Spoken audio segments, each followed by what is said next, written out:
যে মানুষ, যে মুরিদার, যে জজবা ভিতর আছে, খালি একটা বক্তব্য দিয়া খালি সাইরা দিল, খালি উইরা যাবো ইনশাআল্লাহ তাআলা। হুকুম যদি করা হয়, পদ্মা পারি হয়ে যাবে, গোমতী সতী পারি হয়ে যাবে, কেউ পিছনে ফিরে থাকবে না। রাজি আছো?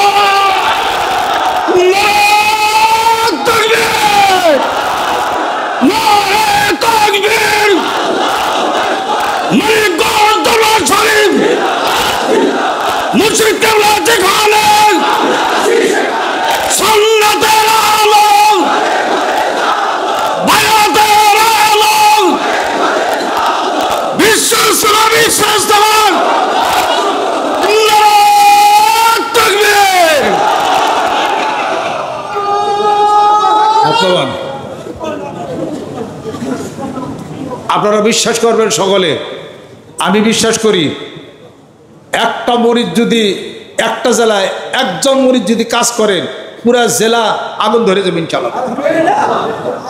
এমন কোন কাজে মানিকগঞ্জের মরিদ হিলাইছে? আজানে লাগাই দেন ফার্স্ট, গজলে লাগাই দেন ফার্স্ট, জিকিরে লাগাই দেন ফার্স্ট, হামদে লাগাই দেন ফার্স্ট, ওয়াজে লাগাই দেন ফার্স্ট, কিলাকিলি লাগাই দেন সেকেন্ড।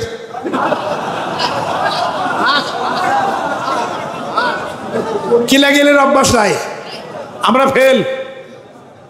আমরা বুঝি না, কাইজা বুঝি না, ফেল। কিলাকিলি বুঝি না, ফেল। এই বকাবাজি বুঝি না, ফেল। কিন্তু জিকিরে লাগাই দাও ফার্স্ট, আর যেটাই কেউ ফার্স্ট হবে গেল ইনশাআল্লাহ তাআলা। মানিকগঞ্জের আশেক এবং পাগলেরা যদি মাঠে ময়দান নামা যায়, 5 কোটি না 10 কোটি হইতে পারে।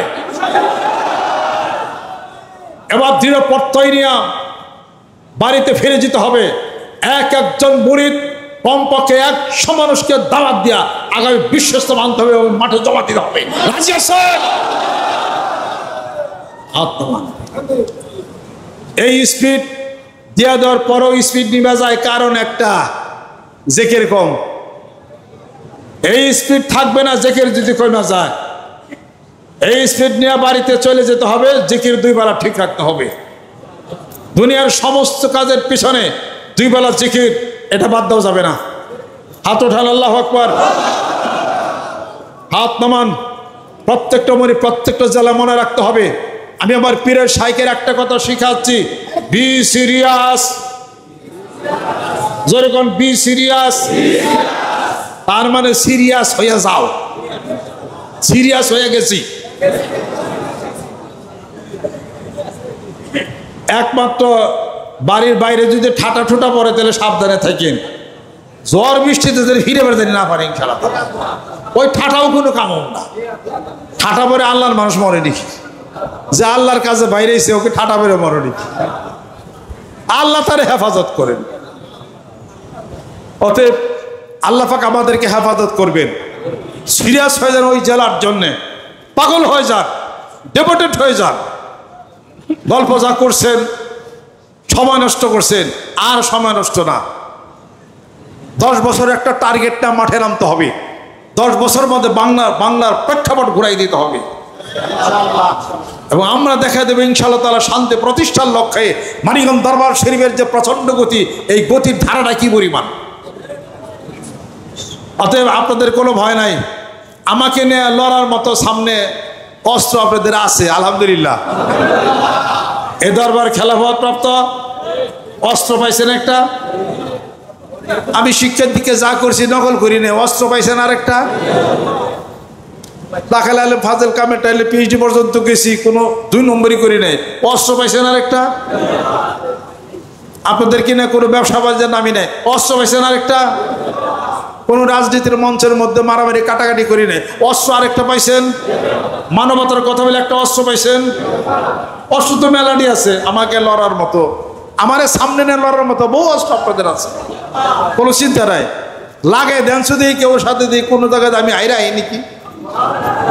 এই অন্তত পক্ষে ঠেলা 3টা দিলে আমি 2টা তো দিব। কথা ঠিক কিনা কর? যে দিক দেই হোক কিছুক্ষণ লড়তে তো পারবে ইনশাআল্লাহ তাআলা। ওই ব্যক্তি লইলেই ফার্স্ট হবে, সেই ব্যক্তির কথায় মানুষ তার জীবনের পরিবর্তন সাধন করে সে একটা প্ল্যাটফর্ম রেডি করেছে। এই প্ল্যাটফর্মের আশেক এবং পাগলেরা সন্ধ্যা থেকে রাত 10টা 11টা 12টা 1টা 2টা 3টা 4টা পর্যন্ত কোনভাবে সময় যায় এই পাগলেরা জানেই না। কারণ কি? রোহের আত্মার জগতের খোরাক মেলানো হচ্ছে।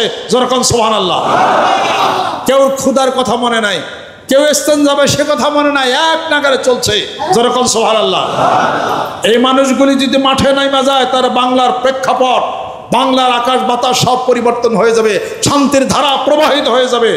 কথা ঠিক কেন? যেরকম সেই কল্পনা নিয়া, আল্লাহ পাকের জিকির হাতে নিয়া, কলবের মধ্যে নিয়া, কোরআনুল কারীম হাতে নিয়া, লা ইলাহা ইল্লাল্লাহ মুহাম্মাদুর রাসূল সেই পতাকা নিয়া, গ্রামে গঞ্জে মাঠে ময়দানে কলবে লা ইলাহা ইল্লাল্লাহ জিকিরে প্রচন্ড গতি লাগাইতে হবে, বলতে হবে, দাওয়াত দিতে হবে, আর সুর উঠাইতে হবে।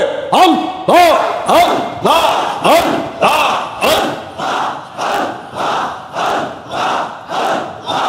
আল্লাহ আল্লাহ আল্লাহ আল্লাহ।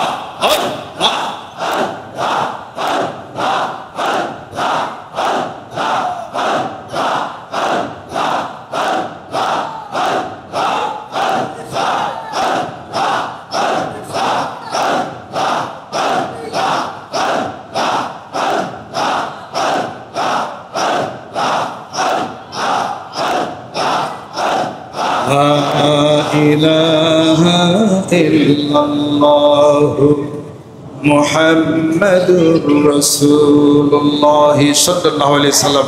তরিকতের কিছু দর্শন আছে, যে দর্শন আমার পিতার থেকে আমি জানছি, শিখছি, আপনাদেরকে বলে দিই। সবকের মাহফিল টুকিটাকি কথা হবে, এটা কোনো গদবান্ধা কোনো কিচ্ছা কাহিনী কথা বলার সুযোগ এটা নাই। যে কথাগুলি দরকার প্রয়োজন ওটা নোট করতে হবে। একটা দর্শনের কথা আব্বা বলছেন, তুমি যে পরিমাণ তোমার পীর শাইখের জন্য আশিক হবে, ভালোবাসা আসবে, তোমার ভিতরে জজবা হবে, ঠিক তোমার কথায় অন্য একটা মানুষ ওই পরিমাণ আশিক জজবা হবে। এই দর্শন এটা কাগজে লেখা রাখতে হবে। আপনার যেই পরিমাণ আপনার সাথে আমার সম্পর্কের গভীরতা হবে, আপনার কথায় আরেকটা মানুষ ওই গভীর সম্পর্ক করবে আপনার পীরের সাথে। আপনার সেই গভীরতাটা তার প্রতি ইনফ্লুয়েন্স হবে। আর আপনার যদি ভাষা জজবা থাকে, তাহলে আপনার কথায় মানুষ আল্লাহর রাস্তায় আসতে চাবে না। আগে আপনি ঠিক হন। আপনি যখন আপনার পীরের পক্ষ থেকে যখন একজন সৈনিক যখন হবেন, আপনার কথায় 10টা সৈনিক হবে। আপনি যেখানে যান, যা কথা বলেন সেটাই শুনবে। ও শুনবে, কেউ তো জানবেই না তা কেন শুনতেছে, এটা আর বোঝার আগে কাপচাট ওর ডাক দেবেন, আসা শুরু করুন। তাই বলে এরা মনে করেন না যে আমি এখন আরেক জায়গাতে খেলাফত নিয়ে আমার ডাকে যখন 10 জন মানুষ এসে আব্বুদের কাছে মুড়ি দেয়, তাহলে আমার ডাকে আমার কাছে মুড়ি দেব। তা আবার না কইরা দেন গা, আমরা বউ মুড়ি দেবো আপনার কাছে।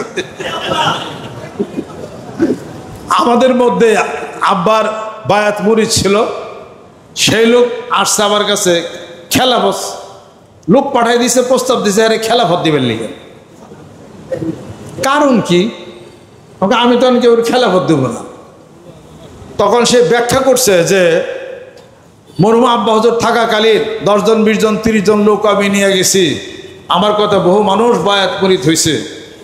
এই অত সে আমার খেলাফত দিবার খেলাফত দিলে পীর হলে হের কাছে মানুষের মুরিদ, এটা আর জ্ঞানে ধরছে। পরে আমি আর খেলাফত দেই নাই, ভালো করছি না। সে আবার মনের কষ্টে মনের দুঃখে যাই কিছু হোক আরেক জায়গার থেকে খেলাফত দিছে, আরেক জায়গার থেকে খেলাফত দিছে, নিয়া বাড়িতে গরু জব করছে। এলাকার মানুষটার মোটামুটি খাওয়াইছে। খাওয়ানোর পরে তারপরে আরেকজনের দাওয়াত করে নিছে আপনার দরবারেরই। চেষ্টা তৈরিকে 2-3 জন তার কাছে মুড়ি দইছে। বউ আর পোলা মুড়ি দইছিল কথা ঠিক, পরে আবার মুড়ি ছুটে গেছে। এখন সে নিজেই কইছে যে আগে আমার ডাকে কত মানুষ মরহুম আব্বার হুজুর কাছে বায়াত মুড়ি দিত, আমি তো নিজেই পীর হয়েছি, আমার কাছে আমি কেউ মুড়ি দেয় হ্যাঁ ডাকার মান খায় না। এরকম আরেকজনে করছে, হ্যাঁ একজনের কাছে খেলাফত নিয়ে পরে ডাকে ঢুকে তার কাছে কেউ মুড়ি দেন। এরকম আরেকজন করছে, মেলাডিতে এরকম করছে। আপনি যদি এটা মনে করেন যে আপনার ডাকে 5-7 জন আসে আমার কাছে মুরিদ হয়, তা আপনি খেলাপথ দেখা মুরিদ করেন দিয়ে হয় নাকি? আবার পরীক্ষা করে দেন না। এটা কিন্তু অন্য জগতের হিসাবপত্র। আল্লাহ পাক যার কাছে মানুষ পাঠাবে তার কাছে সে যাবে। তুমি হইলা মুসিলা, তুমি হইলা মুসিলা। এটা মনে করো না যে আমার কথা 10 জন 20 জন হয়, আমি এখন আরেকজনের কাছে খেলা করতে বসে যাই ঢোকে দরবার টরবার হাজ আমার পীর হওয়ার শখ আছে, আর আমার কাছেও মুড়ি দেব। তাই যদি হয়তো এ দেশের সবচেয়ে বড় ধনী হলো আপনার জহিরুল হক, সেই সবচেয়ে বেশি পারত, কথা ঠিক কিনা? বিশাল দরবার সাজাইতো, লাইট লুট ফ্যান টেন দিয়ে এসি বেসি দিয়ে 10-20টা গরু টরু খাওয়াইয়া আমাদের ওই যা জহিরুল হক আছে বা তার পোলা টোলা যারা আছে এরকম বিশাল স্টেজ স্বর্ণ টর্ণ দিয়া সাজাই মাজাইয়া এই কুর্তা টুর্তা গায়ে দেয়, পীর হয়ে যেত, মানুষ এসে মুড়ি দিত। ওই মনি কে বিরিয়ানি খাওয়াইব, তার পোলা গুস্ত খাওয়াবো, এসি সেট করে দেবো, যাইবেন না এনে? ঘটনা কি এটা? ইচ্ছা করে পীর হওয়া যায় না, ইচ্ছা করে পীর হওয়া যায় না, পীর সাজা যায়, মানুষ হওয়া যায় না। এটা আলাদা জিনিস, এটা শখের জিনিসটা। এটা ইচ্ছা করে পাইলেও কেউ খেলাফত হয়ও না, আবার জোর করে খেলাফত নিলেও কাম হয় না। খেলাফতের মধ্যে আবার আর একটা কাম থাকে, ওরা ফিরে যদি না ছাড়ে তো খলিফা হইয়া ওগুলো লাভ নেই। খলিফা হইয়া একটা কলেজ ঠিক রাখে। এই এটার মধ্যে একটা জিনিস মায়ের পাশ আছে, ওরা ওই জিনিস মায়ের পাশ যদি তোমার না দেয়, তুমি জীবন করে উইলেলি করে লাভ করা আর করা। এটা অন্য জিনিস, এটার বেলায়েতের একটা হিসাব পত্র যা আল্লাহর পক্ষ থেকে নির্ধারিত, ওই লোকের কাছে এটা যাবে। এই দাদা হুজুর বলছেন না, বারিশ সাহেবের নৌকা বহু আগে চলিয়া গেছে। এই কথার অর্থ কি? এটা ঘটনা কি? আর যদি কোনোভাবে আল্লাহর পক্ষ থেকে সেটা যদি নির্ধারিত বেলায়েতটা যদি আলোটা যদি নির্ধারিত হয়, তুমি পৃথিবীর জেনেই যাইবা, গরু ছাগল বেরি তোমার গাছ পাতা সব সহকারে তোমার কথাই শুনবো। মানুষ তো শুনবই, শুনবো কেন তাই তো জানবো না। তার কারণ তার ভিতর একটা মানুষ আছে, মানুষের মধ্যে একটা মানুষ আছে না, আত্মার রুহ আছে না। তুমি যখন খারাইবা তোমার তার রুহটা তোমার রুহের দেখা ছাড়া দেখবে ওটা। মানুষ তুমি সাদা থাকো কালো থাকা যায় কিছু থাকো, দেখা দেখি হবে। সে জেনেই থাক, সেখানেই মানুষ পঙ্গপালের মতো আসবে। এটা একটা সাংঘাতিক একটা আকর্ষণ চুম্বক কাজ করে, এটা একটা ব্ল্যাক হোলের মতো কাজ করে। এই ধরনের আলো লাইট বাহী মানুষ যারা আছে পৃথিবীর জেনে যে দেশে যায় তার কাছে যা 1000 লক্ষ জনতা জম্বি। হ্যাঁ, আর ভাষা শেখার দরকার নাই, কোনো ভাষা না শিখলেও হ্যাঁ দেখবো, দেখলেই মানুষ জমা শুরু। এবং এই ধরনের আলোক বাহী মানুষ যারা আছে তাদের জীবনে 2টা ঘটনা ঘটে। কয়টা? 2টা ঘটনা। এক হলো তাদের জন্য মানুষ পাগল হয়, দ্বিতীয় আরেক নম্বর হলো তাদের জন্য মানুষ শত্রু হয়। মানুষ তাদের জন্য পাগল হবে, হাজারো মানুষ পাগল হয়ে ছুটবে পঙ্গপালের মতো, বুঝতে পারবে না। এবং তার শত্রুতাও এরকমই হয়। যেমন শত্রুতার প্রখরতা তেমন তার প্রতি মানুষের আকর্ষণের প্রখরতা, দুইটাই একসঙ্গে কাজ করে। কারণ যেহেতু বেলায়েতে দেয়, আল্লাহ রাসূলের প্রতি মানুষ প্রচন্ড গতিতে দৌড় দিছে কিনা, সব দৌড়াইছে ব্ল্যাক হোলের মতো। বিপরীতে শত্রুটাও ওরকম পিস, খুন করার নেশায় আবু জাহেলের নেতৃত্বে চলে গেছে মানুষ। ওই দিন তো বাড়িতে পাইলে আল্লাহ নবী সাল্লাল্লাহু আলাইহি ওয়াসাল্লাম মাইরেই ফেলত, খুনি। আল্লাহ ইশারা দিচ্ছেন, বাড়ি থেকে বের হয়ে গেছে। আল্লাহ পাক আবার হেফাজত করলেন তার রাসূলকে। সুবহানাল্লাহ। কাজে এই জগতের বেলায়েতের হিসাব পত্র নিয়ে কাজ যারা করে তাদের পিছনে মানুষ অমনি ছুটে, মানুষ আমলদার হয়, মানুষ মুত্তাকি হয়, মানুষ পরহেজগার হয়, মানুষ শত্রুও সেরকম। তাদের বিপদও আছে, তাদের বিপদও কিন্তু আছে। এই জন্য তাদের কোনো তাবিজ কবজ করার দরকার নাই না। তারা পৃথিবী জেনে যায়, মানুষ জেনে কাম হইব হেনে। সুবহানাল্লাহ। এটা অন্য জগতের একটা খেলা খেলি। এইটা যা আটেন চলাচল করেন, আস্তে আস্তে বুঝবেন ইনশাআল্লাহ তাআলা। আল্লাহ